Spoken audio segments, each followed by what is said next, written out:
1975 લખાયેલા આપણા વંદે માતરમ ગાનના 150 વર્ષ આજે પૂર્ણ થયા છે. તેની રાષ્ટ્રવ્યાપી ઉજવણી વડાપ્રધાન શ્રી મોદી સાહેબના માર્ગદર્શનમાં થઈ રહી છે.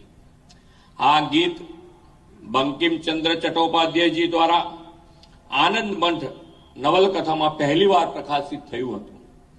પહેલીવાર જ્યારે રવિન્દ્રનાથ ટાગોરે આ ગીત ગાયું ત્યારે દેશના નાગરિકોને એક અદ્ભુત રોમાંચક અનુભવ થયો હતો.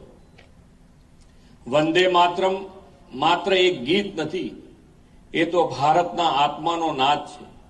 તે રાષ્ટ્ર પ્રેમની એવી પવિત્ર ધ્વનિ છે જે દરેક ભારતીયોના હૃદયમાં અંતર ઉર્જા, શ્રદ્ધા અને સંકલ્પ જગાવે છે. આ એવો ક્રાંતિકારી મંત્ર છે કે જેને બોલતા જ 140 કરોડ ભારતીયોના હૃદયના તાર રણઝણી ઉઠે છે અને માતૃભૂમિ પ્રત્યે વંદનનો ભાવ સમર્પણમાં પરિવર્તિત થાય છે. વંદે માતરમ એ રાષ્ટ્રગીત તો છે જ, પરંતુ પ્રેરણા ગીત પણ છે.